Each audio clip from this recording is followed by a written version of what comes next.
Just throwing it out there, people.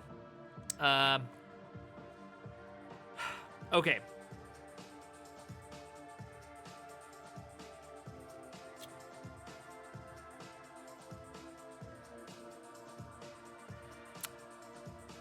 I'm curious about something. You guys want to do a little bit of exploration here for a second? I think we actually created this.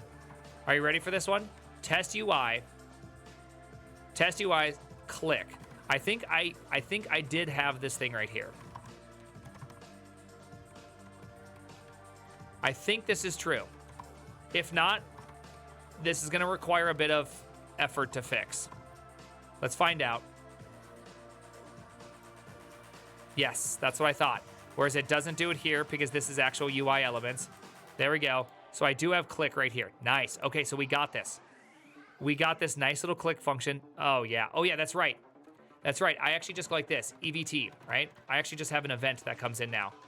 I created an event. Yeah, that's right. I created an event. And you can see there's an increasing... Yeah, I did that. I created an event. Call me old-fashioned. We're event programmers now. Right? What's your take on being able to make desktop and mobile apps with PHP? Now native PHP. I haven't seen native PHP, but that's cool. What do you use for editing videos? I don't. I use money and I pay somebody. Cheers.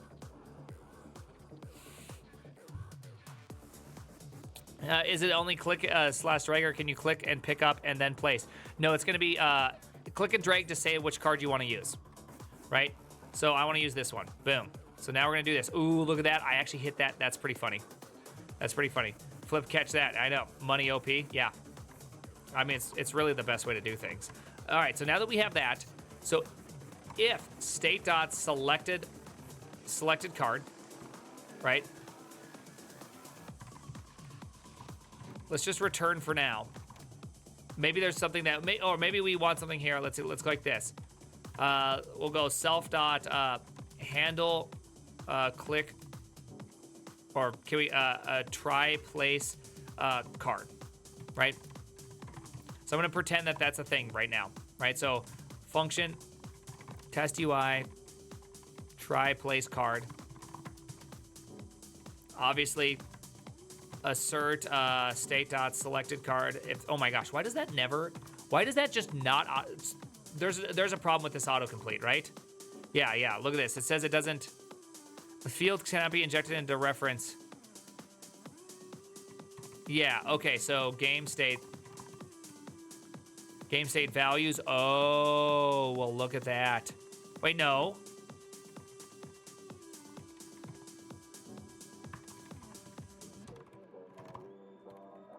I'm such a dummy. There we go. My bad on that one. Okay, so I'm going to assert that this thing, let's see, a selected card must exist to try and place it, right? Just want to make sure I'm not programming stupid, right? Always use asserts. Asserts are great. You should always assert certain state in your program because you should never find yourself in this situation. You have to add a field. Yeah, I did. I just added the field in the wrong place. That's why, whoopsies. So there we go. All right, so now that we have a selected card, we should go like this. I should be able to go like this, local tower card, because we have more than one type of card, right? State.selected card.get tower card. If that's the case, if tower card, then I should be able to go game functions dot place tower, selected card, tower card. And I should be able to go game, let's see, hold on. If that one, then game functions dot, there we go. Very, very simple, right? And if we do this one, if we place it, I also want to go state dot, this sucks, right? We want to kind of figure out how to properly do this thing, but this is good enough for me. For now, good enough for me.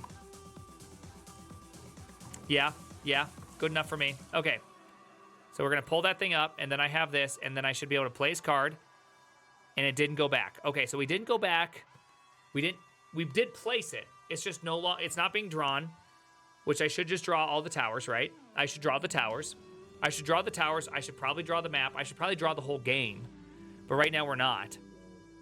Yeah, I agree. I got an error today. I learned that only 64 supported PG, if I'm correct. Wait, what is this? I don't even know what this is. Hey, by Popular, appreciate the tier 2. The game has any documentation or PRD? Well, it's not open source yet, so we don't have any documentation, if that's what you're talking about. I have a whole bunch of YouTube videos about it. Have you ever run programs that only work on Windows? Yeah. Are you going to open source this year? I'm a featured creator. Yeah. Documentations, I know. What do you think I am, an LLM? Okay, I write documented code.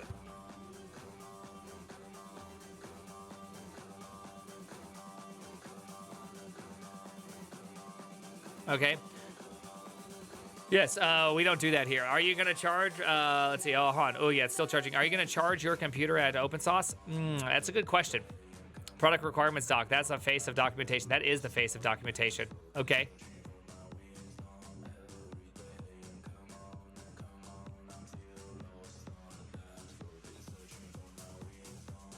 That's the face of documentation, if you're wondering. Here's the thing, is that Lars I Stance, appreciate that. The thing is that I don't believe there's a level of documentation that just can't exist. Do you know what I mean? There's just a level that will never exist. For if it did exist,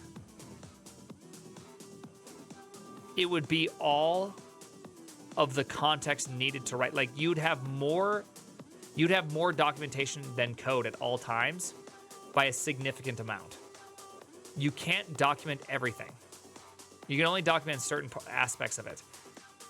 And I'm just not sure if I'm not sure if there ever will exist a point that all code can be documented or there is enough documentation. In fact, I mainly find that whenever someone tries to document internal code, yeah, but you got to look at the time period. I'm going home already because I ran out of GPA tokens. Yes, we're not going to normalize vibe coding. I think vibe coding is very dumb. I think that you can do vibe coding. You just got to understand that it's consequence. The consequence of vibe coding is that what you're left with is very, I think the best way to say it is linear code. Linear code is code that as you asked for more features or you attempted to implement more features, implements it in a very linear order. I will now do this, and I will do that by doing it here. So you don't ever have this concept of we are doing these things. How do you solve these things in this band correctly such that you could actually have a bigger and better system? You don't have that upscaling effect. I would be very shocked if you could vibe code your way into a UI as sophisticated as this. Right? You start getting into these very complex problems that just, they're so hard, and if you don't have a large amount of logic that handles just it's so hard to handle a click, and vibe coding simply takes X, Y, assembles some state and says click happened, now we do this. Dude, you need to do so much more than that. Like, I know a click is just a click, as a cigar is mostly just a cigar. But damn. Properly handling a click is so hard. I think a lot of people don't realize how hard it is. Okay. All right, so now we have this. So the problem is once I play this, okay, so we have ourselves in this kind of a goofy wonkiness thing right now, which is, so now I'm starting to see the problem. So I've been programming this very linearly. And so this is where it's actually, this is where things get difficult. Yeah, I keep saying it right here. It's right here. Here, you know what I'm gonna do? Just here, I'm gonna make this, I'm gonna go like this. Edit com, because obviously you guys are too stupid. That is 9:30 PST, 12:30 p.m. EST. There you go. Am I correct now? Are we there?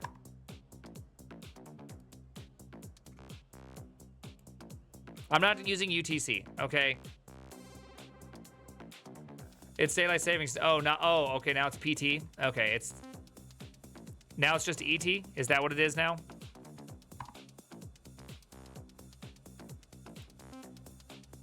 Whoopsies. That's not what I wanted. That's not what I wanted. Pewdiepie. There we go. There we go. How important are log metrics, tracing, and alerts? They're very important, but they're probably not something you need to worry much about as a beginner. Just being real. You probably don't need to worry much about it as a beginner.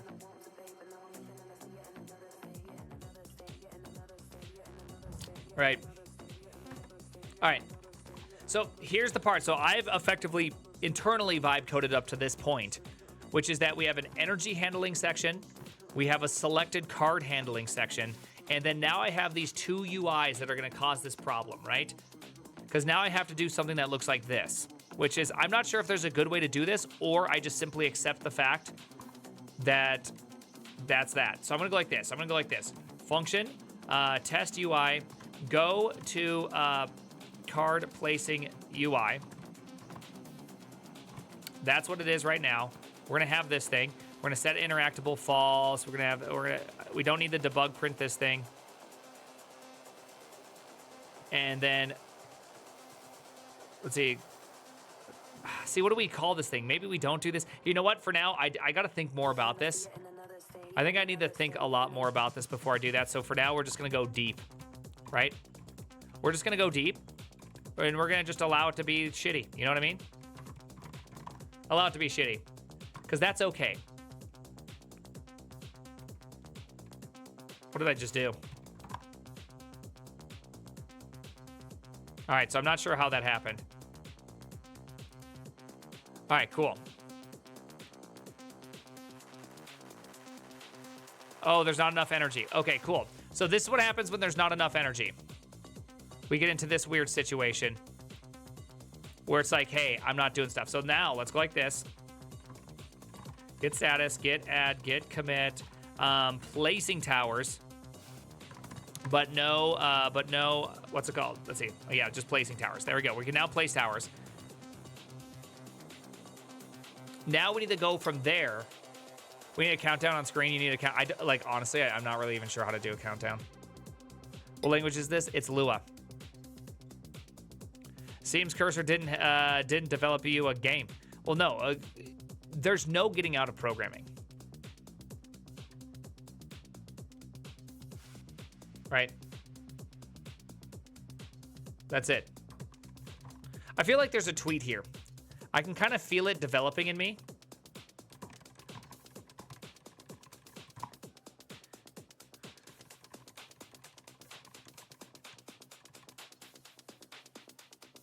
There we go. It's something like this. I feel like I could have made it better, but I only tweet what's on my mind. I don't try to do... I never try to... I'm not a curator. I don't have any scheduled tweets. I don't try to get clever with my stuff.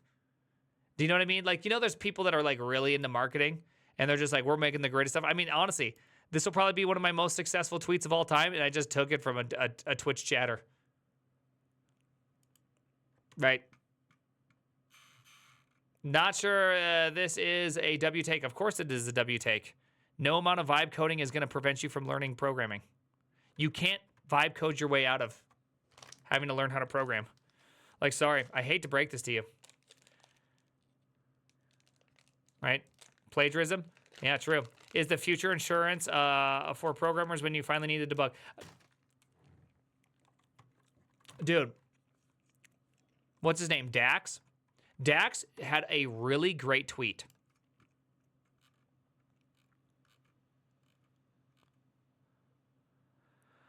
Dax finally is getting what...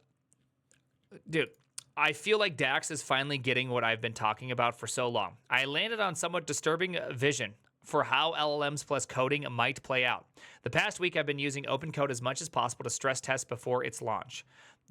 Think there's a cursed set of properties here that hasn't been seen much with other tech. Okay, so he's just trying to test his open code. I don't know much about it. Doesn't really matter.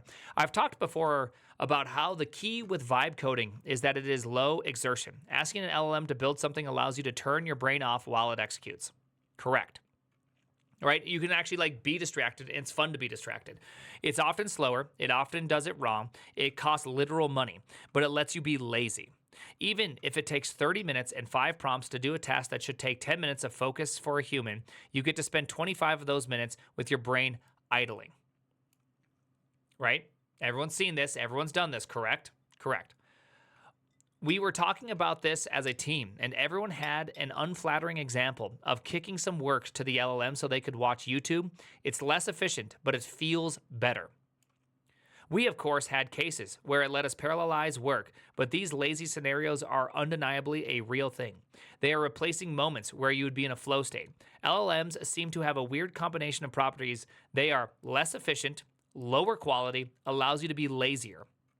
Any tech with the latest bullet point always wins. It's impossible to fight, but it usually is paired with efficiency or quality.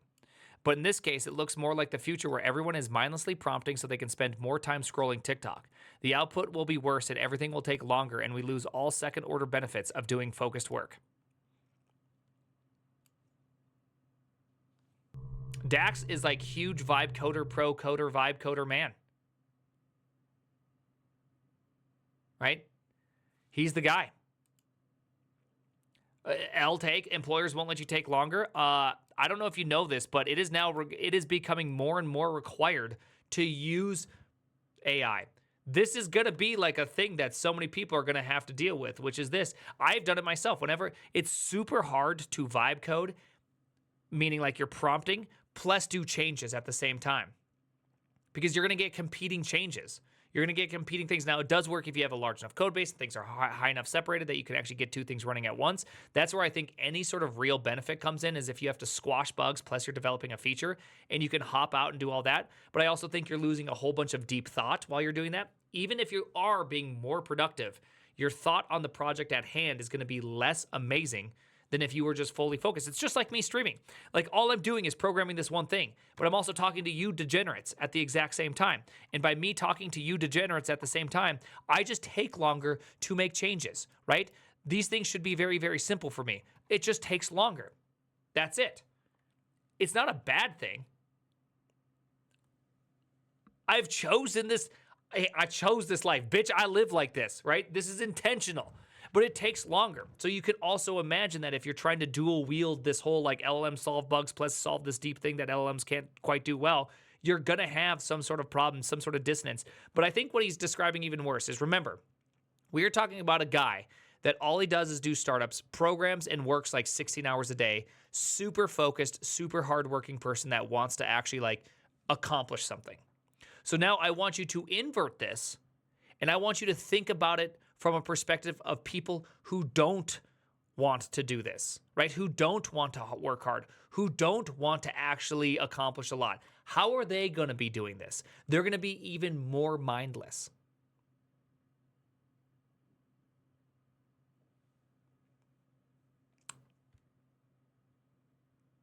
Right? It's going to be real. I think we're going to enter into a phase that's going to be really, really difficult. And I think this last point is true. I think Dax hits the nail on the head here, which is it allows you to be lazier. I think most people will take the lazier path because it's easier and it feels nicer.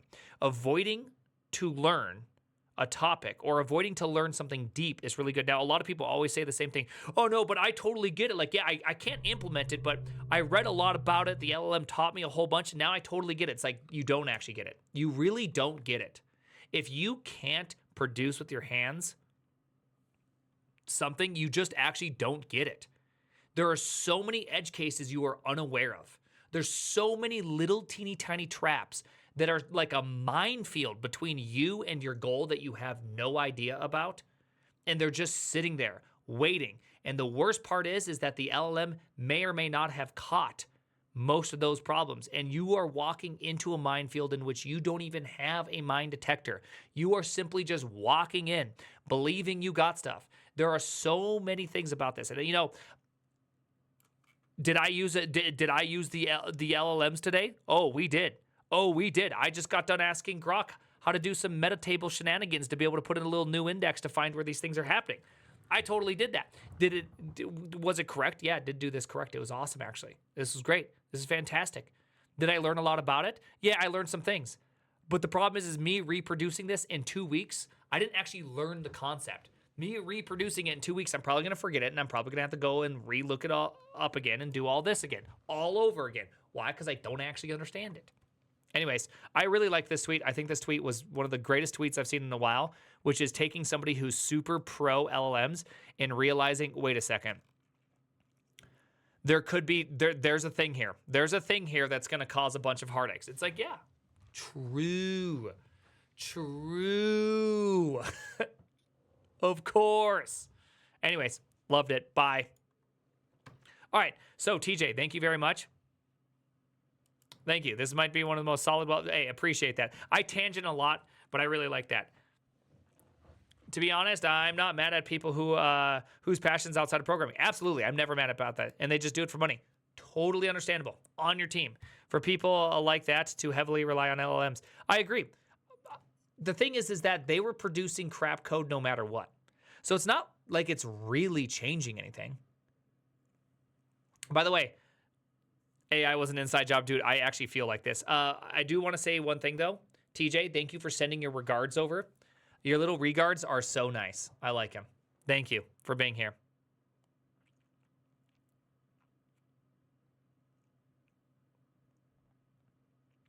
So, anyways, thank you, Teach. For those that don't know, shout out Teach. If you don't follow Teach, Teach is actually a super legit programmer. I would say that he's the only person that I am fully in belief of that can out-foresight me on code being problem and coming up with a solution faster.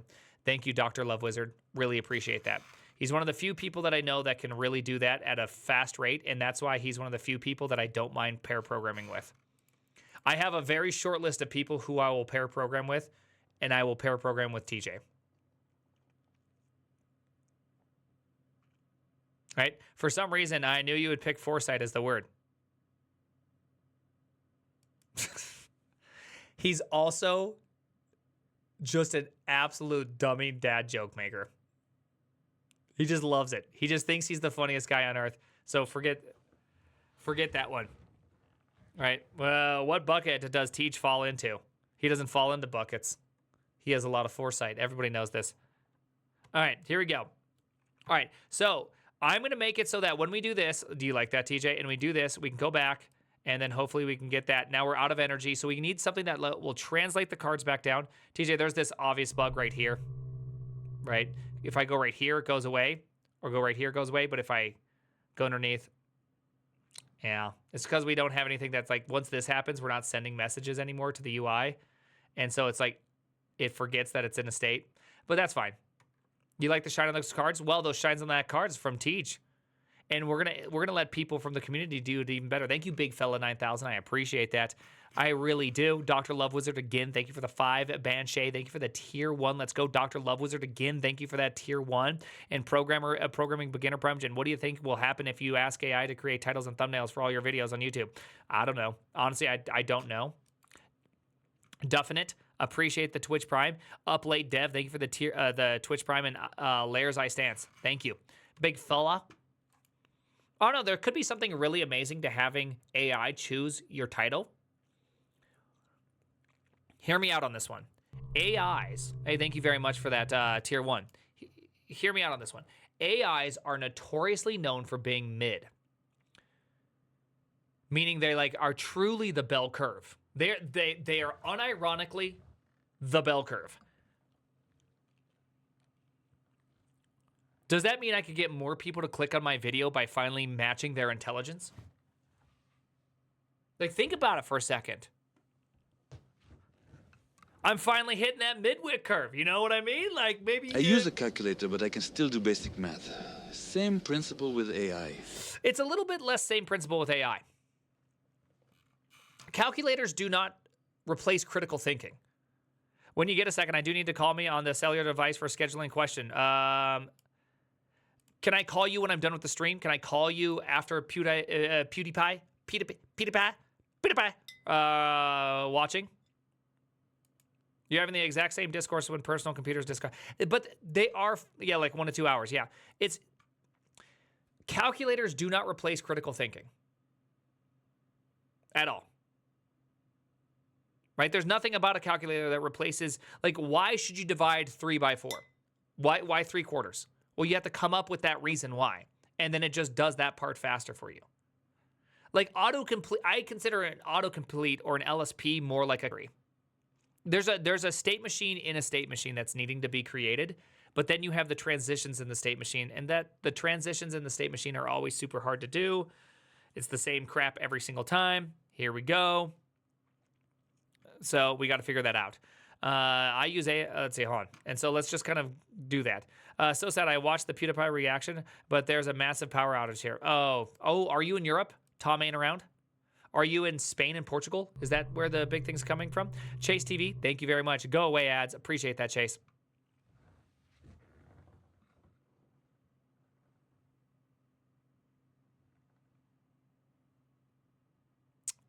Nice. All these nuts in your mouth. Appreciate that. I saw that coming from a mile away.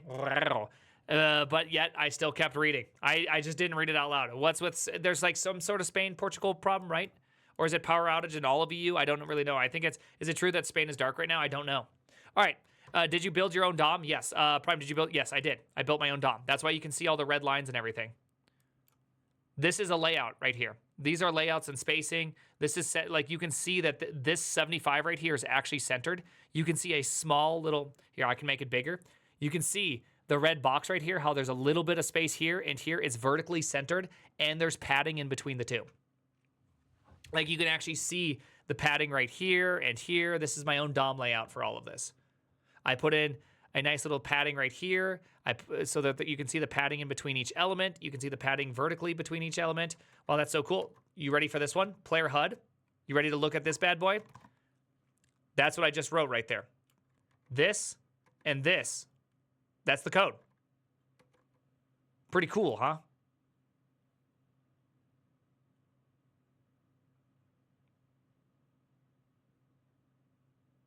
Yeah, I just made my own thing. And so then I have my UI, which goes through, and this is like, does all the meta stating. It does all the, like, if you're in a mouse down, then I need to figure out if you're in a mouse down, are you clicking? Are you long clicking? Are you drag ending? Then we got to do this. And when you perform an action, it needs to go up the tree, right? So when you go up the tree, it needs to start here and go, okay, did this event happen? If it's been handled, then we're done. Else we're going to have to walk up the tree and do the events up. So that way, in case you have an element that you have children in it and the clicks happen there and goes back to that thing, and then everything can be, like, say, moved around on that. That's all this happens. It's actually shockingly working. And so you have root elements, which goes on right here and does this whole, like, layout algorithm on top of it. It does a depth first search and then does a tree order walk back up to do proper layout and bounding of characters, all the fun stuff. That's why this all works this way. There's tooltips. Tooltips are a separate layer in the UI. Fun stuff. It was actually fun. Arun, appreciate that. Thank you very much for the tier 1. All right, so let's figure out why this isn't working, because when this happens, I'm not returning false. So if I go like this, if I go to test UI, you'll see right here that this should be returning false. And if that thing returns false, I need to reset everything. Miss you, Prime Daddy. Appreciate that. I hope everybody is enjoying this whole thing. Enjoying the Towers of Mordoria Monday. This week, I may do a lot more Towers of Mordoria just because I wanted to get it into a really good spot. Thank you, William Defoe. Thank you. All right, so if I go to UI deck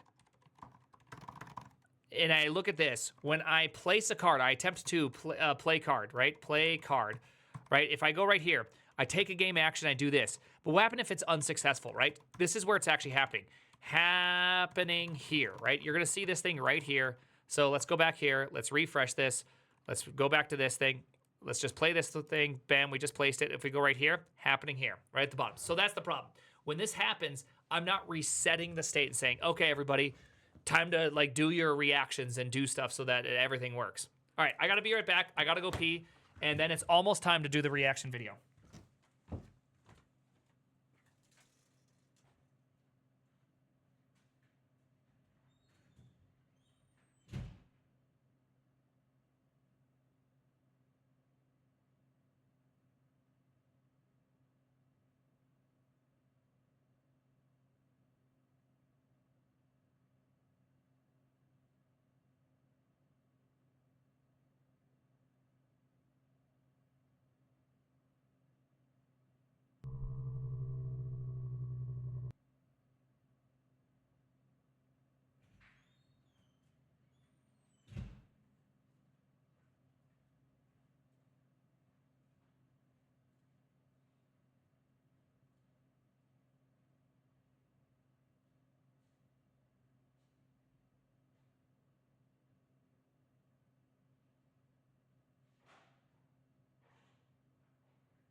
All right, hey. All right, you guys ready to just do this? Should we just get started now? Should we just do the whole PewDiePie thing? All right. Famous village idiot. Did you just call me a did you just insult me? Did I just get absolutely reamed in my own chat? Just getting dunked on? Damn. Dude, look at this guy. Let's see what Mr. Castpabla has to say.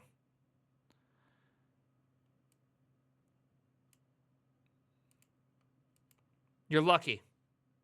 I don't think he's a village idiot. Okay, so I'm gonna do I need the white knight for you? Can you white knight for me? No, okay, it turns out everything's fine. All right, so, hey, people, I did see something recently, so I'm still on the fence about how I feel about Lunduk. Because I think a lot of the stuff he does is way too political for me. But I did see this thing that people are super upset that PewDiePie is using Linux. He's always about like extreme leftist, which is just not really my style. But apparently there's a bunch of people super upset about, apparently. I'm not even sure. Yeah, there we go. Apparently there's a bunch of people being like, Nazis are coming to the Linuxes. And so with that in mind, I thought, how could I possibly miss watching this video? I mean, that sounds crazy, right? Am I right? Like, that's kind of crazy, right? So I gotta watch this video. It's the craziest thing ever. And North Korea uses Linux, but that doesn't concern them? No. PewDiePie using Linux is the real crime against humanity. Cherry on the top. I just thought that was crazy. All right. We're doing this. PewDiePie installing Linux, and so should you. Oh, You little guy. Oh. Oh, you poor boy. You disgusting little thing. Oh, what happened to you? Oh, look at yourself. You're this blob from I Have No Mouth But I Must Scream. Oh, who did this to you? Was it Windows? Oh, Mac OS? Oh. This is actually, I mean, I hope you know that the actual video is normal looking. This is just my Linux experience. Okay, so this is actually, there's not actually even a joke going on right here. Don't worry. I can save you.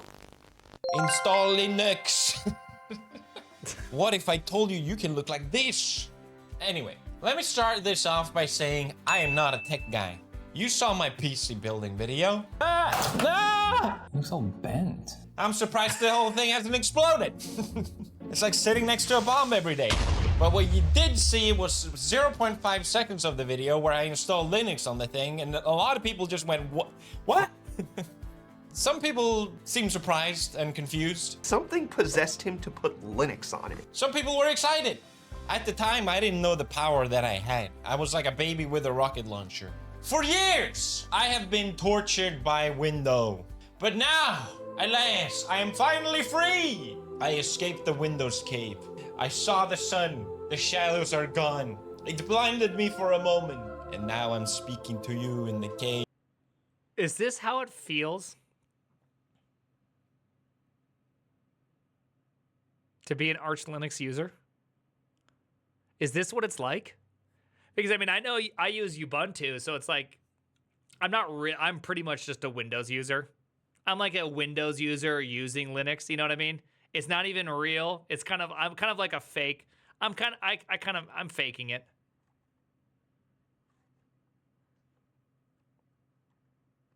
I use Ubuntu. Gay. Wow. Okay. Hold on one second. Let's go like this. Let's switch this thing over and go. PewDiePie uses Linux question marks. I'm honestly not even sure what the question marks have to do with this whole thing, but I just put it in there because it just felt like it made sense. Where's my where's oh yeah, YouTube crashes so much for me. What is this? Why do you gotta crash? Why do you gotta crash? There we go. And then I gotta go over here too. And we gotta go over to here. And we gotta go over to here. And then we gotta go over to here. Then we're gonna go into just chatting. Because we're just chatting now, boys. Boys, we're just chatting. Now we're just chatting. Okay. Flip, you can take that part out. All right, here we go. Write a script for this, bro. I know, dude, I don't want to write. You know it's going to take me to use Playwright or some nonsense. I just don't even want to do it. Because Twitter, what am I going to do? Tell Twitter to get their crap together? Enough reference. Okay, so I'm gonna yap about Linux for as long as this video is, and you're gonna listen. I want to start off by going through the reasons why I switched to Linux. It's different for everybody. Number one is how backlit this shot is. Number one, Windows talks to me like I'm a baby. Now, mentally, I might be, but that does not warrant. You want Candy Crush? You want Candy Crush on your computer? You want to use Bing? Yes. Are you sure you want to delete that file? Are you super duper sure you want to delete that? Him doing this pisses me off. But he is very, very right. Windows does this constantly. To do anything is just a constant clicking of menu after menu after menu after menu. And it's just so frustrating. I hate this scene, but I hate even more that I live this life with streaming. I stream from Windows. This is Windows. That's right, everybody. I use Windows for streaming. How can you tell?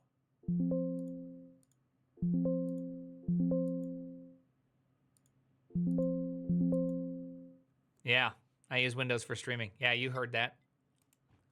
File. That's how it talks to me, and I don't like it. Linux, on the other hand, literally puts a gun in your hand and says, I just realized I feel like I could get along with this guy. You know, I feel like I similarly express a lot of things in whatever fashion this is called. I'm sure we could be friends. Anyways, let's let him finish why you should use Linux, and then I'm going to jump in and I'll tell you why I started using Linux, which is probably a different reason than why he did.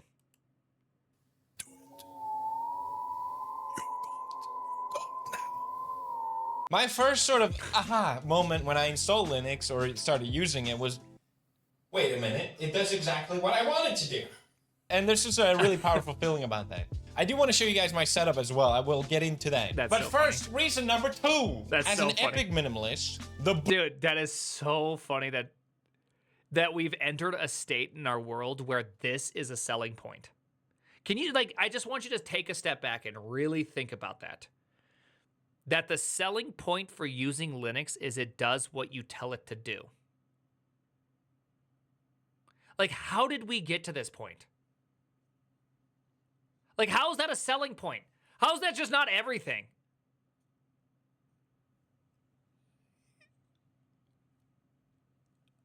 What? I know people are saying corporate greed or capitalism just to trigger me into a 5-minute conversation about communism, but that's not it. It's more than that. And I think you guys are all guilty of this too. Watch this. We're going to do this. People, are you ready? I'm going to prove it to you. Okay? It's not corporatism. It's youism. Do you think the average person is smart? Type 1 if yes, 0 if no. I'm going to see a lot of zeros, huh? Okay, so you guys do know that there's like a lot of you in here, right? So just in case you're wondering, a lot of you are going to be on that back half of the IQ curve respectively. Not to kill you or anything, but we're going to have to call 911 to report a murder here. The reality is that everybody thinks everybody else is stupid. So we all build software and everything to have constant guardrails on to prevent stupid from happening. And stupid does happen. But we've built a world around stupid. Everything is just like, yo, people too dumb. They don't know how to delete a file without thinking that they're going to delete the operating system. So we better like give them 1,000 warnings. Like that's what this is. This is just stupid. bloat. The bloat is real. It always bothered me. Anytime I install a new Windows. By the way, Candy Crush thing though. Candy Crush, I hate Candy Crush, okay? Candy Crush is a game designed to get people. I just hate games to design to just simply waste time and get you to spend money. Anyways. Setup as well. I will get into that. But first, reason number 2. As an epic minimalist, the bloat. The bloat is real. It always bothered me. Anytime I install a new Windows, I spend like an hour trying to uninstall all the pre-packaged BS that I don't want. Windows is like, I know you paid $100 or whatever for me, but I'm still gonna put ads in here. Yes. Okay, that's corporate greed. Okay, to be completely fair, that's corporate greed. I'll give that one to you. Hey, commies, I'll give that one to you. Okay, that one's for you. It's true. They obviously put Candy Crush in there because they make money. They do. They obviously put stuff in there to make money. And it's very annoying. I don't know how there's not just like Windows, the Windows edition. Like, can a brother just get Windows? Like, how is this not a thing? How is this just not a thing? Can I just have regular ass Windows? Windows, the Windows edition should be something they offer. Also, Copilot is just actually the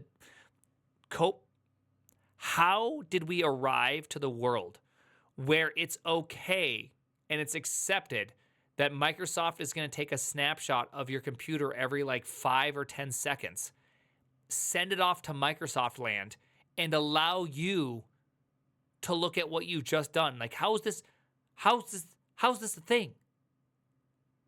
How's that a place? And I know people are going to be like, oh, no, it's completely offline. It doesn't actually send it anywhere. Okay, let's pretend you're 100% right and Microsoft doesn't actually do something shady and does not actually send it up for the backups and all that, and they purely are offline. How long do you think that's going to last? I mean, seriously, how long is that going to last for? Remember when Firefox said that it's going to be privacy first forever? And that's a promise, and not even them could hold up to their standards. Microsoft's not even trying to be privacy first, okay? Microsoft is intentionally saying, yo, bro, we're here to make money, So you should use our totally free editor with our totally free service. It's just what we're doing. We're like kind people. Doing kind things. Put a little AI in here. You want that, right? That doesn't benefit me. It's for you, the consumer. Bing!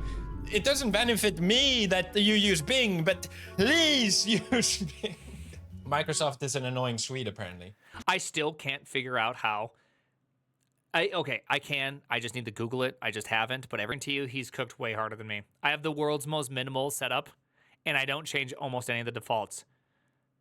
Alt 1, this screen. Alt 2, chat. Alt 3, programming land. Alt 4, main editor. 3 for running, 4 for this. 3, 4, 3, 4, 3, 4, 3, 4, 3, 4, 1. Like, I already know that he's going to be way better than me. Like, that's it. What window manager do I use? I use i3. Yeah, I think Felix might have cooked harder than DHH. I think he went all the way that you can go. Gaming. Gaming on Linux is finally real. I actually installed Linux 15 years ago. That's right, I'm old. And I uninstalled it after like a couple days, as a lot of people do, when they realize, oh, I can't use the things I need on Linux. And for me, that was gaming. Well, yeah, I was just about, he beat me to the punch. I was about to say, by need, he means games, in case you're wondering. Back then, because it's like, well, then what's the point? But now, gaming on Linux is real, at last. So Valve came in like Gandalf's in Helm's Deep, riding a Steam Deck with Proton. So I think this is a perfect example how Linux benefits everyone. The fact that Valve as a company recognized maybe Microsoft has a bit too much power. If they wanted to and started being shady, locking things down, taking cuts, they absolutely could. And it's not like it would be uncharacteristics for them to do. So Valve started improving gaming on Linux. By the way, Valve improving gaming on Linux is absolutely one of the greatest things that has ever happened in our industry. Like, this truly is. It's insane that this is happening. There are going to be more people that are novice programmers having fun. There's going to be more people into computers. There's going to be more people racing their Linux, learning about config files, having a good time, playing games. Also, kernel level anti-cheats, they're still going to exist, you know, even though they probably don't need to exist and it's just lazy programming. But nonetheless, there you go. It's going to happen. Boosted driver support, and they built on what was already there from open source software like Wine. By doing this, Valve benefits, consumer benefits, ecosystem grows, win, win, win. It really feels like an alternate reality. This totally could not have been a thing. And it also makes me realize just how many things can be better if people just weren't so greedy. Can we just fix them? So thank you, Linux, and thank well, I mean, is it greed? Also, Linux is completely open, and people don't. I mean, the reality is I don't want to have to learn how to get everything up and running to use Linux. I mean, I know that there's greed on Microsoft's side. Hey, never gonna argue that point. But why aren't game companies targeting Linux? Well, there's unfortunately nobody using Linux, right? It's one of those kind of chicken and the egg problems. Like, I can't blame a game studio for not targeting Linux because there's no one playing Linux.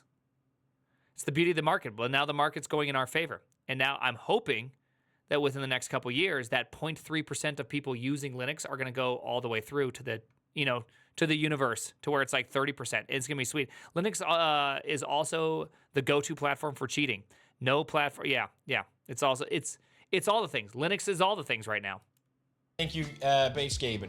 Now I've gone through the reasons why I switched to Linux. Let me just explain why maybe not switching is a good idea. I'm going to first tell you the reason why I switched to Linux. It was 2016, I believe, 2016. I wasn't really into Linux. I used it throughout college and all that, and I was just like, I don't care. I'll just use Mac OS. I was a Mac Andy, okay? I used a MacBook Air, and I used Vim at this time in my life. That way I could just walk around with a laptop really easily, and I just used a really simple editor, so I didn't need a lot of power, unlike everybody else. Right? Everybody else used VS Code or IntelliJ, and so you couldn't do a lot. But I still used Mac. I started using Mac in like 2012. It was objectively superior comparatively to Windows, and I was just like, oh, this is a great experience. I like this way better than Windows. I was on Windows before that, so I did a whole bunch on Windows long before any of this. So anyways, I was using Mac for a while, and then I saw my coworker, I walked up to him, and I was just like, bro, he's developing. I was like, gosh, there's this weird bug in this third version. He's just like, oh, okay, let me go over to this version. He like typed something up super quick with it, and he jumped in here, and he's like, oh, okay, and he jumped over here, and then did some fast switching, and I was just like, how the hell did you just do that? And then I realized, he used a different operating system. He used what is referred to as Emacs OS. Little different, right? Emacs OS is a bit different, so I can't really say that Emacs OS is, Linux. It's its own operating system, obviously. And so he used Emacs, but me seeing him do that made me realize that I could probably do stuff. Emacs is actually a country, thanks. Emacs the country, and it made me realize that I could make my system like way better. Like, why am I using iTerm 2? Think about it for a second. Why? Like, bitch, you live like this? Why are you having to like tab through tabs in your terminal? Now you use Ghosty. I only use Ghosty in the lightest form of using Ghosty. I use tmux. Ghosty is almost an incident, or it's incidental comparatively to tmux. That's it. I just tmux it. WesTerm could be my final destination, but right now it doesn't really matter. To me, it just blows my mind that I used to live like this, where when I wanted to go to my browser, I would hold Command and I'd press Tab. And long as it was my next one, I could do that really quick switching. But then once I got into 3 programs, then I started to have to like look at it. And you have to kind of watch the thing go. And you have to be like, okay, it's actually 2 tabs over. Okay, it's actually 3 tabs over. Okay, it's actually 2 tabs. Okay, it's 2. It's 2. It's 1. It's 2. It's 3. It's 1. Right? You start doing this game where you're like switching between your 3 to 4 windows. And it's just, why am I using this much brain power to switch? Do I still use Git work trees? I would if I was on a large project. I'm not on a large project to do that. There's so much brain power devoted to just looking at tiles and navigating. You should stop search fatigue. And so that's been my major reason to use Linux, is avoiding search fatigue.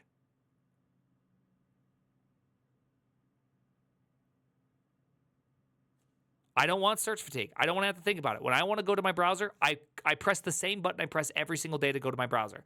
When I want to go to my editor, I press the same button I go to every single day to go to that. I don't have to think about it. There's nothing in there. It's just muscle memory. That's it. Nothing else. So I can just simply go as fast as I want, and this is great. Felix, editor, Felix, editor, Felix, editor, Felix, editor, right?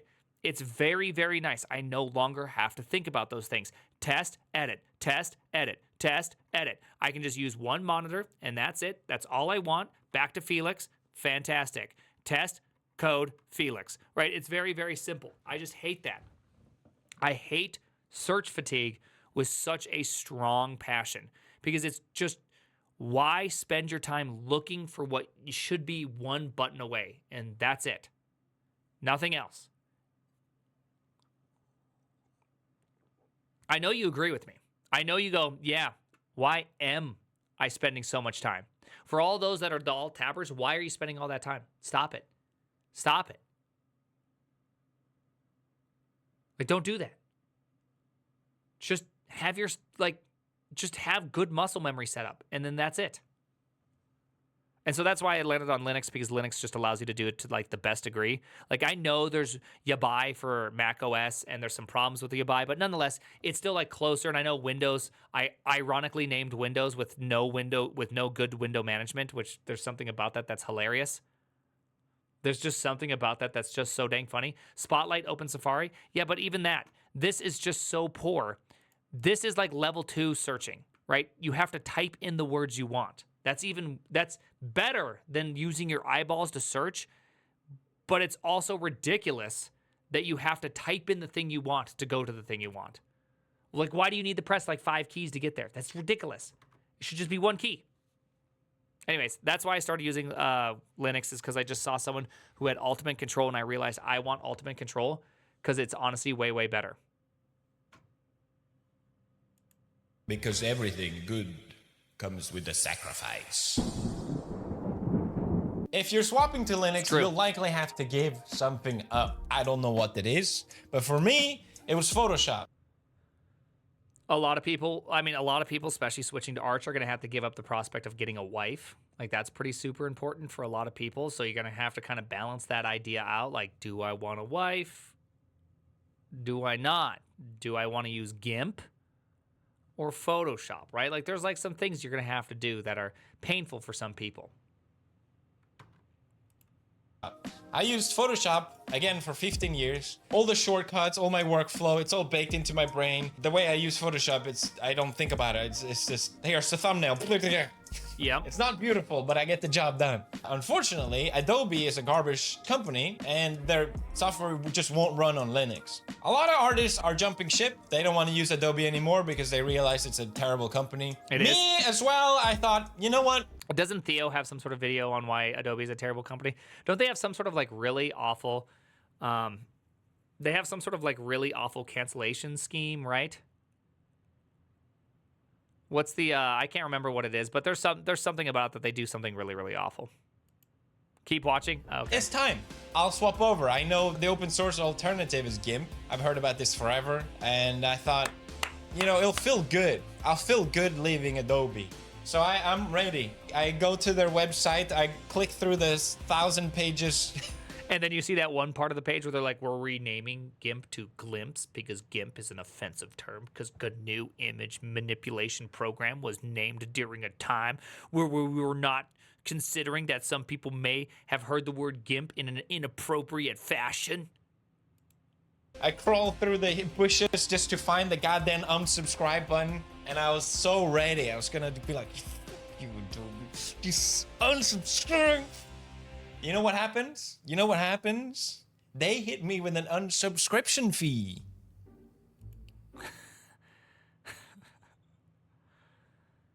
I hate Adobe.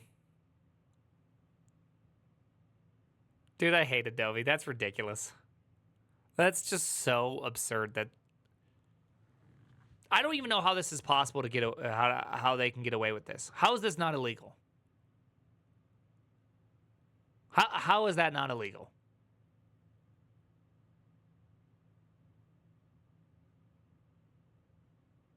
Like, I totally get if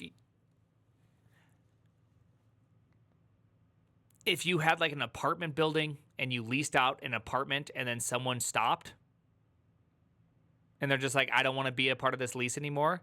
Well, to refill that limited resource requires like a month or 2 months of time. And then, you know, okay, that's a problem. Well, what about when it comes to this? There's no like, oh, if I quit my Adobe, this Adobe goes 1 to 2 months without being fulfilled. They're going to lose, right? There's no property. There's no physical thing. There's nothing to it. It's just simply evil business. And that's that.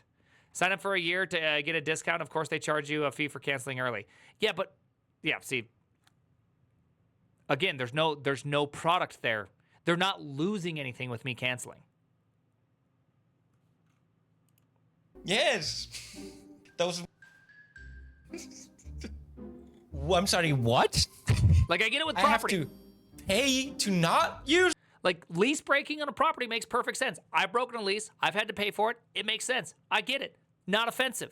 This is offensive. Your software.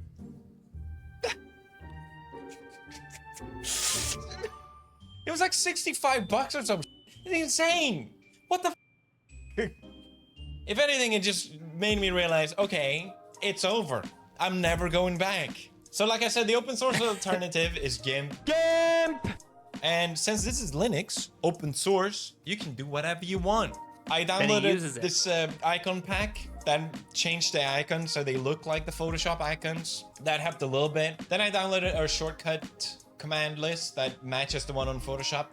Boom, made it a little easier. You know, I'm still not 100% used to it, but the fact that I can do stuff like this really helps. For me, personally, a worthy sacrifice. I hope this doesn't sound like copium, but genuinely, it feels good that I was able to move on. At the end of the day, some tools... I didn't know you could do that with GIMP. That's pretty cool. That's pretty cool. I didn't know that. I didn't know you could do that. That's sweet. Are only gonna work on Windows and only gonna work on Mac, but what you gain on Linux is so much more. Freedom. Join us. I'm just praying that Adobe is not just gonna... He's not even American, is he?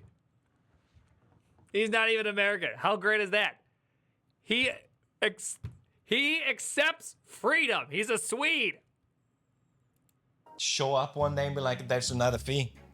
I'll meet them in a dark alleyway. They'll be like, it's a little fee. Now that I've convinced you to swap to Linux, you have the wonderful choice of picking a distro. Yay, so many of them. I hear people going like, I don't know which one to pick. What do I do? There's so many. Just pick one. It's a wonderful thing that you can choose. Don't you understand? I hear Arch is really great these days, though. Right? Honestly, maybe I just need to try Arch. Just to try it now that it's like gotten a lot easier. Right? The world is your flavor. Look at all these spices. I went with Mint because it's the same one that I installed 15 years ago, and I knew that it was beginner friendly and that it still holds up. It very much feels like Windows, just better, okay? You don't even need to touch the scary terminal. If you don't want to, you don't have to. It's okay. Hey, I know, Felix, you do touch the terminal. And so something I would just consider if I were you is I would consider going over to the terminal, maybe a little bit of zoom in for the people, and do SSH terminal.shop. And you're in the EU, and you can order coffee. You could order a nice little, look, Flow. Flow is an EU only, it goes to US and to the EU. Look at this. I'm in the US. I'm now in the EU, which only has Flow. I'm now back I'm in global. We don't have any global products, okay? But we do have US, and we do have EU. He lives in Japan, completely ruined. You get nothing. Felix, you get nothing. Felix, if you order from Japan, we'll make it happen, okay? We'll make it happen. I'll hand deliver it. It's a promise just for you. I'll hand deliver it. You should, though. Now, let's jump into my computer really quick. Oh, look at that. I'm recording with OBS. Open source is always the best source. Couldn't get Bandicam. That is not true, but okay. I love the enthusiasm. They didn't have a Bandicam. I can't believe I paid for that. There's like free versions everywhere. That's so much better. Okay. All right. So this is the terminal. You probably heard about it in Linux. Feels a bit strange in the beginning. Let me just show you how it works. But first, wait. Oh, yes, today's sponsor. 3, 2, 1. Wrong! Did he write a little bash script to do this? Is Felix bash scripting?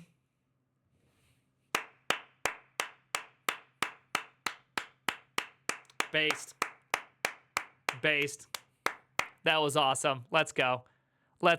Hey, you know what? I don't care what anybody says. I don't care even if he vibe coded this. He still did that, ran the terminal, and then ran this. This is awesome. G Fuel, way to go. Whoopsies. Wow, look at ASCII art. I love it. Beautiful PewDiePie tub. Right now, you get a free PewDiePie shaker cup, wow, which is an amazing deal. If you order $50 or more, highly recommend. It's a great deal. This is probably the best deal you're ever bought. So then I found another command called blame, and then you can see exactly what part is kind of slowing down your system, which got me into like really optimizing it. And I had so much fun doing that. And it just made me realize, just like on Windows, if my computer is kind of slow, you just kind of deal with it. It's like, oh, okay. Well, what can you do? You uninstall Razer mouse software. That's like a good first start because, you know, Razer mouse software needs to start up and load a bunch of crap when you start up because that's obviously how you'd use a mouse. I mean, if you're not downloading an asset from the internet, like, how are you supposed to use a mouse? Honestly, if you're not sending a couple messages to the CCP, then what are you doing? You're not even gaming at this point. Yeah. On Linux, it's like, The world is your oyster. You can fix it. Personally, I like that kind of stuff. The second thing that blew my mind with the Linux terminal was just how fast it is at searching. Searching on Windows is so annoying. It takes forever. Sometimes it doesn't even find the file, results. even though you type the name of it perfectly. And a lot of times they just Bing it. They're like, "Oh, you want to search for your file? Oh, maybe no. Actually, you want to look it online. That's what you want to do." It's like, no. Linux, you can find any file, whatever you want. This is searching all JPEGs on my computer. That's a bad example, actually. The other thing that I love about it is that you don't have to just search. He has a lot of JPEGs. What is this? Oh, this is Steam. Oh, Steam has a lot of them. Okay. The file. Fair. You can also search text inside the file. So let's say you forgot what the file is called, but you remember roughly some stuff inside it. You can grep it, and bada bing, bada boom. Balls. What the hell is this? Spotify password text. Balls deep. I did not do that. What? Searching files on Linux is... Remember, it only does what you tell it to do. Okay? We all know. Bro went balls deep on Spotify. super fast. It made me realize just how it should be on a computer again. By the way, him knowing grep is so sweet. Like, isn't this awesome? Just... I don't know if... I don't think you can call Felix a normie. Whatever you call this. Whatever this is. I don't know what you call this thing. But bro read the manual before you did. I want you to think about that for a second. Okay, you're a programmer. And he knows how to use grep before you did. There are a bunch of you right now that graduated college and still don't know how to use grep.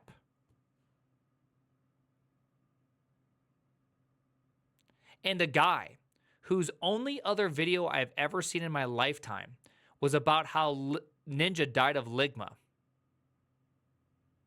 knows how to use grep before you do.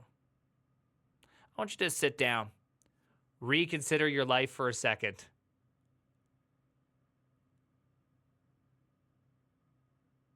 And wonder, how did this man of culture / normie outperform you? It's sad, mostly.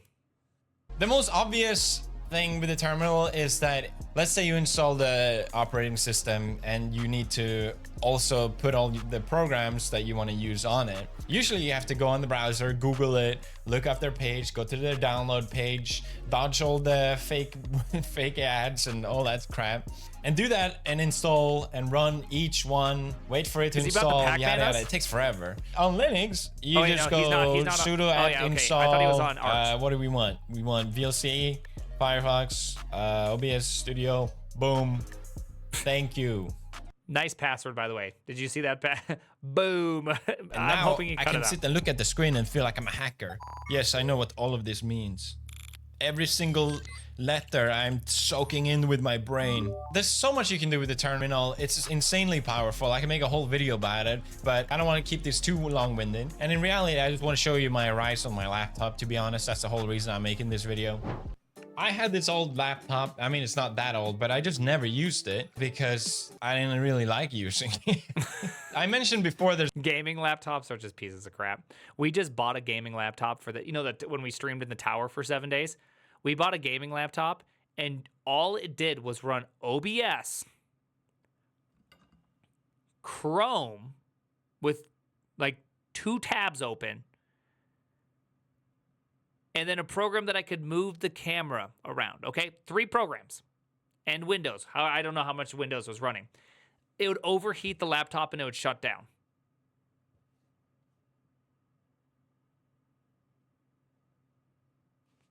How do you even game on a gaming computer? I can't even... I refuse to believe in a world that running 3 video sources that are just showing you what's coming out of a camera or from RTMP is that resource intensive that it shuts off your CPU. Refuse. Absolutely refuse to believe it.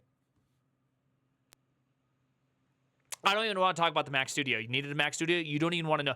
Mac Studio was so bad that it would kernel panic every single time OBS had to switch something with, if I unplugged it HDMI, it would actually effectively blue screen of death, shut off, and we had to restart it. We lost our stream like 3 or 4 times to the Mac Studio just shutting off from me unplugging an HDMI.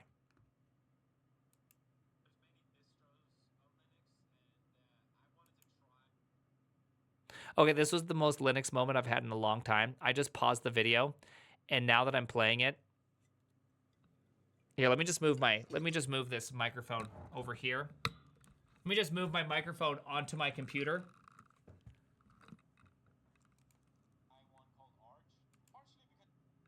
Yeah, it's coming out of my computer now.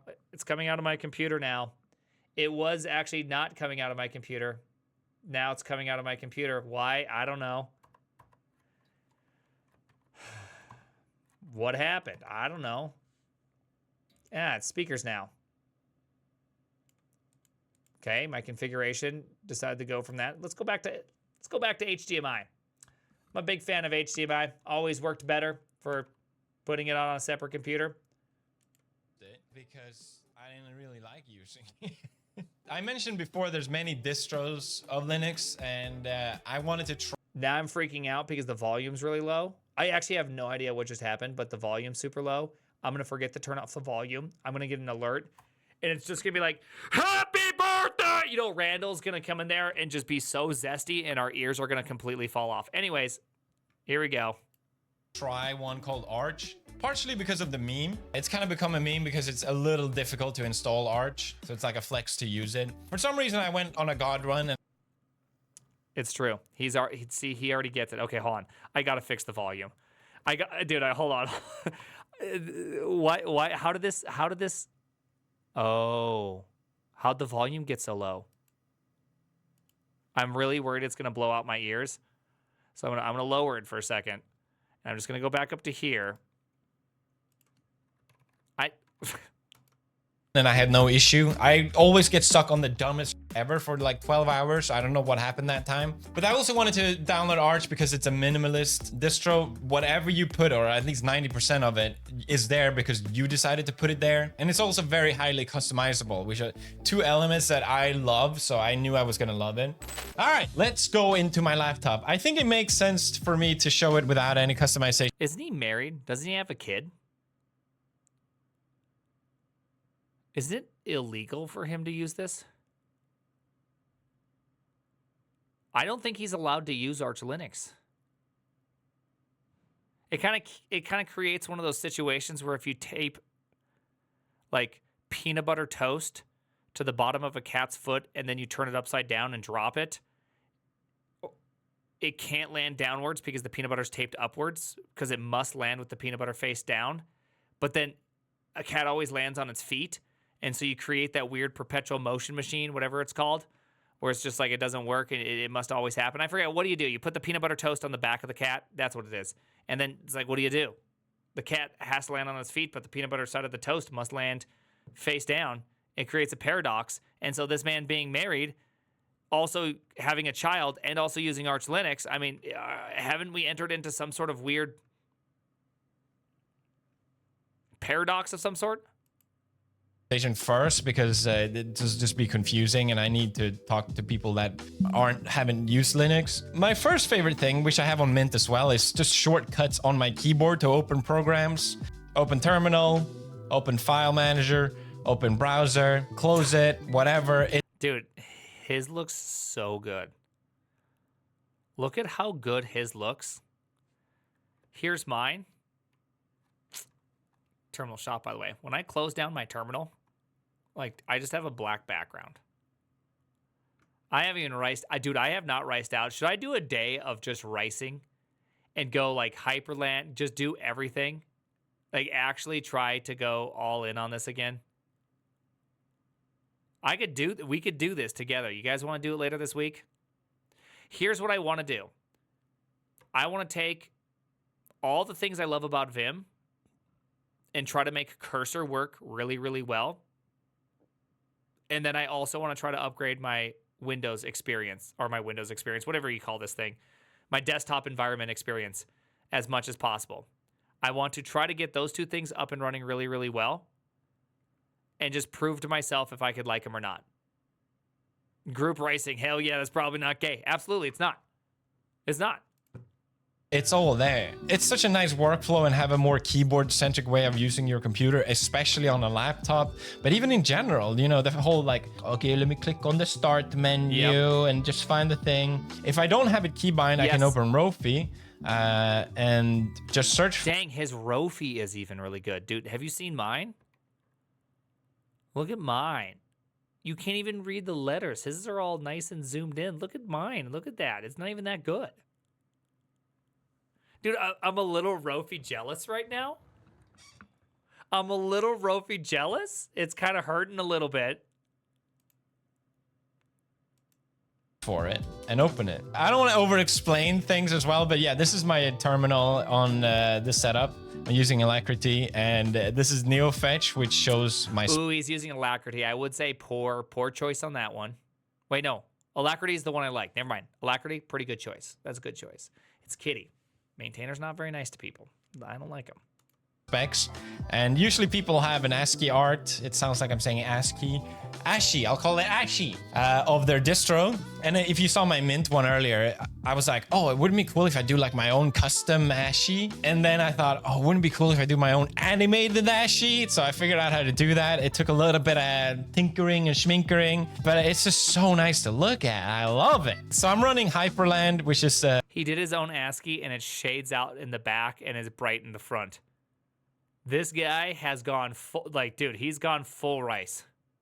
That's crazy. This beautiful tile manager, it automatically sorts it for me whenever I open something. I don't this like is that he's such a using his mouse to nice get there, but workflow, and I can close it all as well. You can literally... Also, dude, I do love the fact that he's just like, this is so nice. Windows that actually work, unlike Windows. Getting blown away by i3 or whatever this is called is just I love it. I just love the fact that we also live in that world, that we have yet to have something that's just like full screen, half screen, have a couple, you know, it's just like, dude, come on. really open these until Hyperland. infinite. I get it, it's Hyperland. We'll use it. When you're on a laptop, when you have limited screen space, it's such a great way to work with it. Yep. The fact that they're always there means I never have to look for them because I know they're there. And if my workspace is full, I can look at this, swap to another one. This is workspace number 2 and workspace number 4. I've been recording OBS from here. Let's say I'm working on a project on workspace 1. I can then work on another thing on workspace 2 and go back and forth vice versa instantly. He already gets it. Bro obviously played StarCraft. Felix, test, code. Felix, test, code. Felix, chat, test, code. GIMP, right? They're just there. This is great. He gets it. Dude, it's shocking. He gets it. Just do it already. I love this way. I love that he somehow... What world do I live in that Pewds is out racing his Linux than me, and then on top of it, I work in a world in which we all understand programming, and most people still use the Mac explodey thing to look for the thing they want to open up, which gives me so much anxiety I can't even explain it. When I see someone use the 5 fingers and go explodey, and it shoots up all the items inside, I'm like, oh gosh, panic! I panic! Right? I can't even do that. I can't even do that. My reality is collapsing. This is not right. Way of using a computer. It's so sick. The first thing I really loved about this Arch Hyperland setup was just how quick... I have to interrupt him one more. By the way, I like my setup. My setup is purely designed for only one thing, which is just simply like developer speed and ergonomics. I don't care for animations. I largely find animations annoying. I don't want animations. I hate animations. I don't like gaps. The gaps is just wasted space. Copium, absolute pick. Just let me copium. Come on, baby. But I don't like any of that stuff. I don't want a transition. If there's a transition between this to this, like I want epilepsy. I don't want animations. And smooth it looks, at least, you know, like boom, oh, open. It's so nice. But then I open my browser and it's like, oh, optimize my you setup see for that? Yeah. Ew. Again. Oh, that took forever. And it loads so ugly. So my first thought, okay, well, maybe I can It's using upgrade my Firefox. SSD to make it snappier and quicker. But then I thought, I'm on Linux. I can do whatever I want. So let's run a time here, Firefox. Let's ignore the CSS errors. I tinkered a bit too much. Don't worry about it. What was that? 2 seconds? Huh? Not good enough. So That's I figured right. out a He's way, using and time. it's Look at so this guy. dumb. I won't explain how I did it, but the fact that I was able to do it, boom, instant. Boom, boom, boom, boom! I love it. I love it so much. It's these small things that makes you really fall in love with using Linux.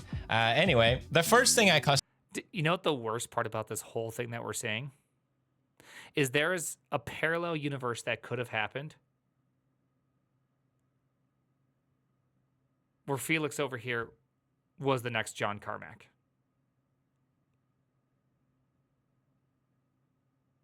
This guy clearly has obsessive compulsive problems. He would have done a great job. He would have been a great programmer. He would have been the tippity top. That world does exist. It's just not this world. He's not that smart, though. Trust me, he is that smart. I know this might be hard to understand, but there's plenty of people that are much smarter than they're perceived to be. This is not an accident, the things, right? This is not an accident, his design here. customized was way bar. Oh, I forgot to say I can move around for as me, I'm well an if I idiot. want to. Anyway, and move them to a different workspace. So yeah, this is my taskbar. It's like the Windows taskbar, except you decide exactly what's on it and customizing it. I put calendar, turn it on and off, Ooh, internet, calendar. Bluetooth, quick access to. I need calendar. TJ, I could make a meeting. TJ, there's a world that exists that if I rice my laptop hard enough, I could make a meeting. TJ, this could happen. This could actually happen. I could make a meeting on time. Holy cow, let's do it now. I know. We're doing it. We're ricing the Linux. Turn it into videos. All these things, Figured out you know. how to do this. I really enjoy this as well. It's basically just tells me if I'm connected to NordVPN or not, and I can toggle by clicking on it, and it tells me which Is that an ad? NordVPN. country I'm connected to. Up here it shows which workspace I'm using. Since I have these reactor in See, the I don't background, like I all thought it'd be this. cool This to is way like too busy for LARP me. I don't as want all if that. each workspace. Confused by this whole experience. Wait, where did YouTube go? Why come no YouTube? If my volume goes too low, I'm gonna blame that one on i3. I'm gonna just blame that one on i3. LARP as if each workspace was each reactor. So Oh. I'm on reactor. Okay, so that's a YouTube bug. I pressed full screen before the JavaScript loaded. Now it's forever stuck.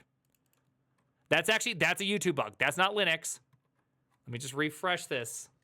Things, you know. I really press enjoy it, this don't as press it, well. don't It's press it. basically just Now tells you me can if press I'm it. connected to NordVPN or not, and I can toggle by clicking on it, and it tells that me which happens a lot. country I'm That's connected to. Up here it shows which workspace I'm using. Since I have these reactor in the background, I thought it'd be cool to like LARP as if each workspace was each reactor. I'm on reactor A. That's there's why it reactor happens. That's why B, it happens. Yes, today I learned. C.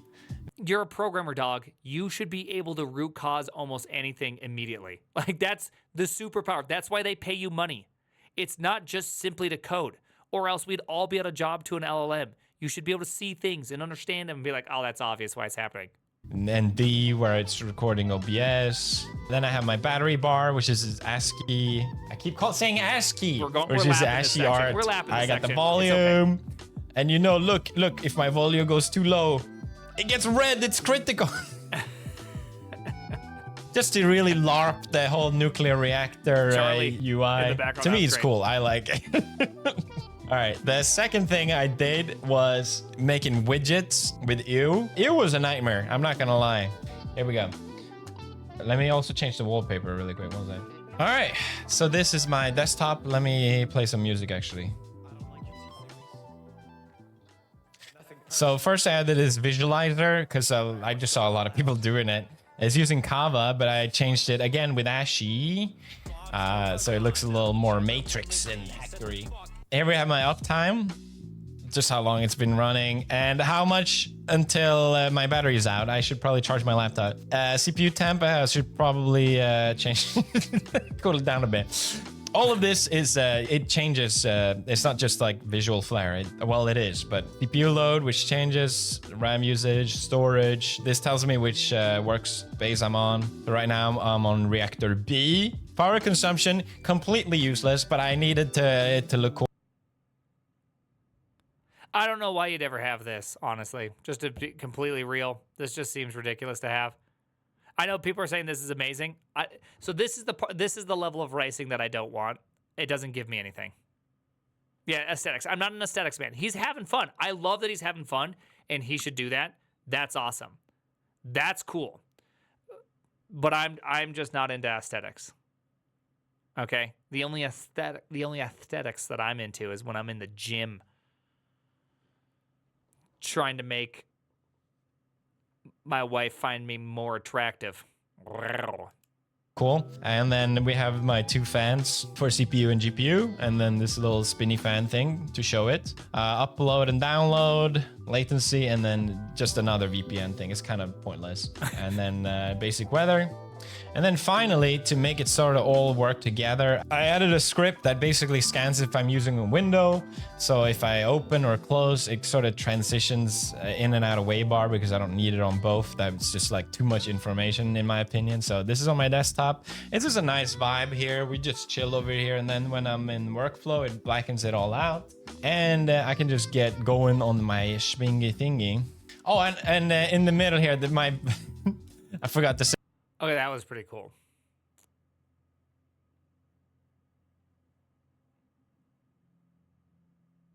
I'm going to say something. Felix probably knows more about Linux than I do. It has power profiles, my laptop, so I thought it'd be cool to change them. It's silenced, balanced, or power mode, but I changed it to Rasgon, which means overclock. You see my fans are spinning, and these are faster as well because the fans are spinning more. This is so sick to me because I'm remembering what this laptop used to be running Windows. I never wanted to use it. I hated it. Now it went from a hardware that I never used to my favorite piece of hardware because it not just looks great, it runs great. Yeah. I love it. It's so sick. I hate Windows. Remember when Windows used to work with a 4 GB amount of RAM? Remember when it used to work with like 2 GB or 1 GB? What the hell happened to Windows? How has it become so bad? I have so many units of RAM and it's always slow. I had so much fun customizing this. It was just a blast. Yeah, I hope you guys appreciate it as well. I've been doing so much. Dude, I do have to create a Microsoft account just to use my computer. Stop it. That's like Apple does the same thing, so I can't really like dog on them too hard. Apple's no different. Very annoying. Dude, I don't know a lot about Warp Terminal. The only thing I've ever heard about Warp Terminal is that you have to sign in to be able to use Warp Terminal, and if that's correct, that's crazy. If that's incorrect, and I've been incorrect about it, then I totally get that. But that's nuts. Not anymore? Okay. That's crazy. We got to stop letting people sign into stuff to use it. Like a terminal. Like, that's like signing into NeoVim. I should make a plugin that's called Sign Into NeoVim. Why haven't I done that? More. Okay. I built this camera as well. Like I mentioned earlier, you can communicate with Linux even without a graphical user interface, GUI. That made me so excited because I'm like, wait, that means I can use other computers at my disposal. For some reason, to me, that's just like really cool. And I wanted to try what I could do with it. I want to show this in another video maybe because I feel like it's too much yapping. But my point is, I've been having so much fun. Just tinkering, messing around, feeling like a hacker. But I gotta be real as well. Linux is not perfect. There's a lot of issues. A good example. There's literally no issues. Like, not even during this experience did we have an issue.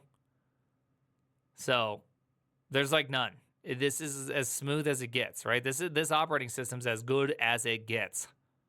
Example is, again, my laptop. When I first installed Arch, none of my F keys worked. Actually, sorry, 3 out of 12 worked out of the box. So I had spent... I still can't adjust volume on the keyboard because I haven't taken the time to figure that out. I don't.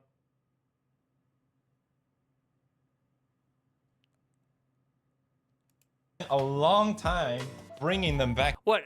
When you guys want to adjust your brightness, you don't. When you guys want to adjust your brightness, you don't use pseudo light A100. Did you like how that was just on the autocomplete? I literally typed in "sued" and pressed up, and it was just like, "Yep, that's the last thing you executed on this machine." Yeah, you don't do that. You don't use light.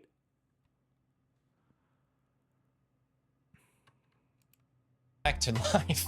For me, it was kind of fun. I was like, X-Render doesn't do that. It's got a another different one brightness. working. Like, okay, let's move on to the next one.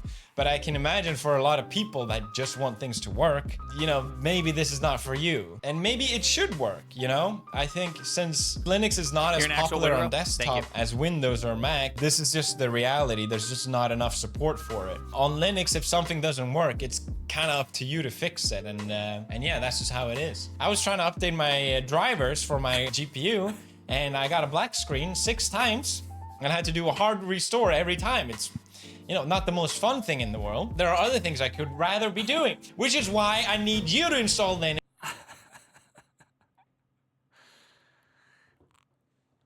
Updating drivers, a tale as old as Arch Linux.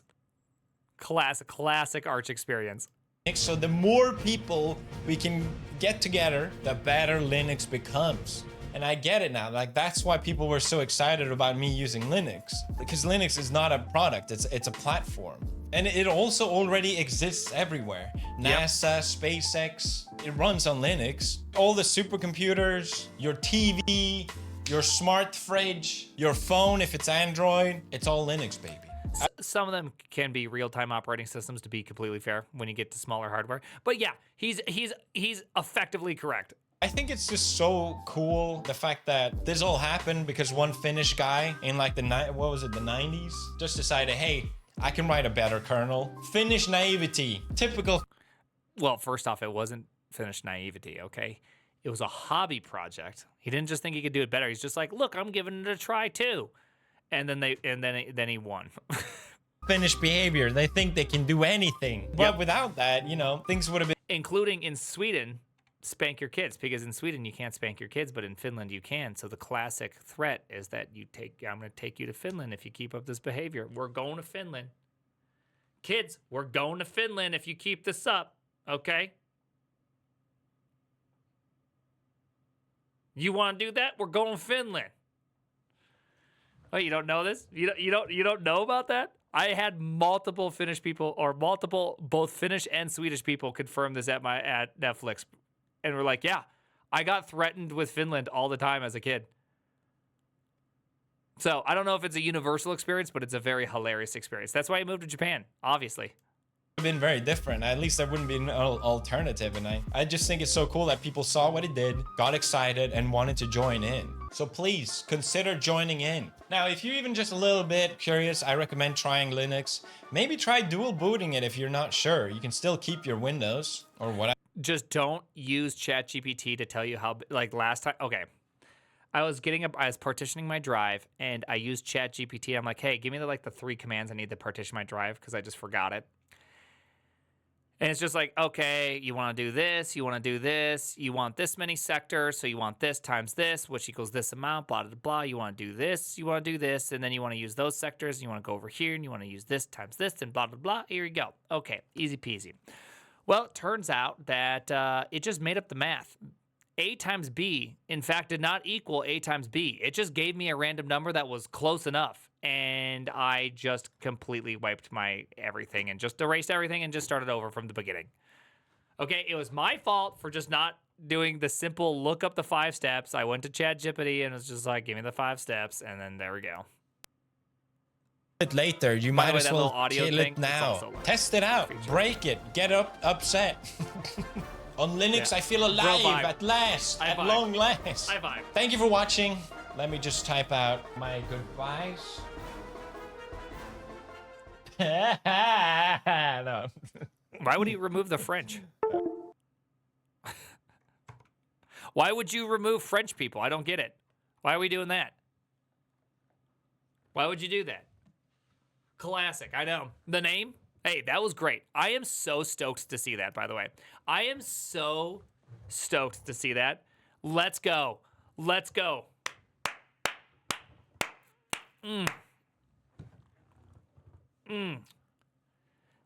Oh my gosh. That was the coolest thing I've seen in a long time. That was genuinely like the coolest thing I've seen in so long. Being a Linux Andy, and he's over there being way better than me. I'm like, oh my gosh. I have to now rice. That's it. I'm ricing. Year of the Linux desktop is actually happening.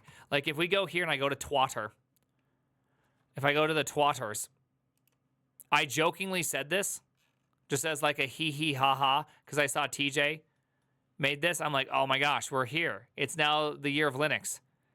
Now it's like actually now that I saw that, it's it. Here we are. We're doing it. You and I, we're gonna do this. Okay, so this week we'll definitely do that. I'm gonna race my system. I'll finally get Sway. Right? I'll finally get Sway. We will break all of this Windows tearing and everything. We'll do the whole thing. We'll get the whole 9 yards, okay? I'll do it. I'm not gonna use Xmonad. I'll use Awesome WM just because I already know Lua. I'm not gonna use Haskell, okay? Hyperland, we could use Hyperland, Sway or Hyperland, whatever. I'll get everything. Hopefully we can get everything set up. I'm not going to partition my drive via Jippity though, okay? Not doing that, okay? Fool a man. We got this old saying here in Montana that goes a little something like, fool a man once. Shame on you. Fool a man. You can't fool a man twice. Again.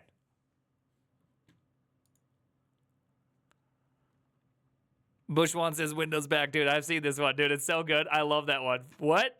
It's we got a little saying down here in Texas. You probably got this here in Louisiana. That goes, my favorite part is the moment you saw him do that. You knew the moment he realized he did not know the saying. Watch this. Go here for a second. Watch this one. Fool a man once. Oh, that's pretty. Oh yeah, he did. He filmed this in React Miami. Fool a man once.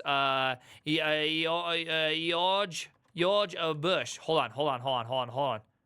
You can see the moment. There's an old saying in Tennessee, I know it's in Texas, probably in Tennessee, that says, fool me once, shame. Right there. You saw it on his face. He lost it. He lost it right there. And he didn't know where to go with this. He didn't know where to go. Right?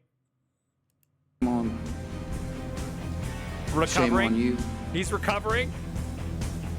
He's recovering. Fool me, we can't get fooled again. He just can't get fooled again. Dude, that's so good. I love that. I love that last one so very, very much. You can't get fooled again. All right, hey, let's go to Twitch. Let's raid out. Oh, wow. Why is it so bright? Why is it white theme on here? Isn't there like a dark theme? All right. All right, who we raiding? Who we raiding? Who are we raiding? Should I raid Soda Poppin'? I've never raided Soda Poppin' in my life.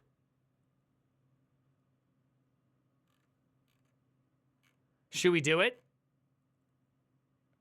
Do it. Teach is not on anymore.